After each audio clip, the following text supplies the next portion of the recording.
Si en maths et en physique, les cours sont exposés sous forme de formules et de définitions, en devoir, on ne vous demande pas de les réciter, mais de les utiliser pour faire des exercices et vos notes dépendent directement de votre capacité à les prévoir. Alors Jean-Fabien, vous êtes voyant, n'est-ce pas? Exactement, je prévois l'avenir. Et celle-là? Hein? Tu l'as prévue celle-là?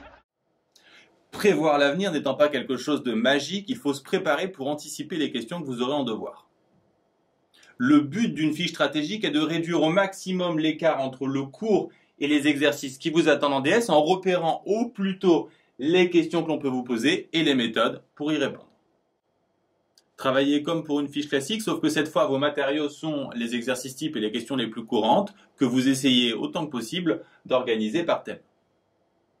Prenez le temps de repérer les principales variantes, les différentes méthodes et les éventuelles étapes de résolution. Sur notre site, les vidéos sont justement organisées pour mettre en relief tout ça. Parfois, il y a beaucoup de variantes, mais encore une fois, c'est vous qui choisissez ce que vous notez sur votre fiche. Il faut se connaître et se faire confiance pour choisir ce que l'on garde. C'est exactement pareil pour tout ce qui concerne la rédaction. Prenons pour exemple le cours sur les polynômes que vous avez probablement déjà vu. Sa fiche stratégique comporte 3 parties, dont voici la première. Cette partie est centrée sur les racines, comment les trouver en fonction des différentes situations et ce qu'elles permettent de faire, ce qui donne la trame de nombreux exercices. Souvenez-vous, le but, c'est l'anticipation.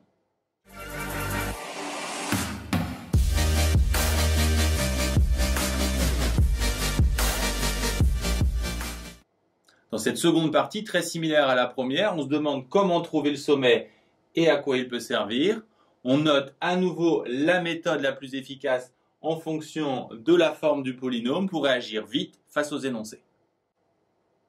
La dernière partie de cette fiche stratégique fait le tour des questions rencontrées dans des problèmes plus difficiles.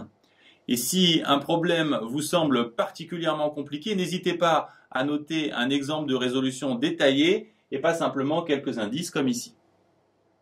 Enfin, si vous rencontrez un problème sur lequel vous calez, pensez que sur notre site, tous les problèmes les plus classiques sont intégralement expliqués en vidéo.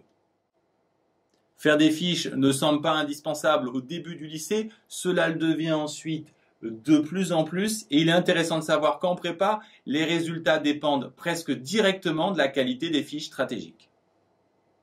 Avec ces 3 vidéos, je pense avoir fait un tour très complet sur les fiches, n'hésitez pas si vous avez des questions. Dans la vidéo suivante, je vais m'attaquer à un sujet que peu d'enseignants osent aborder, comment être le meilleur.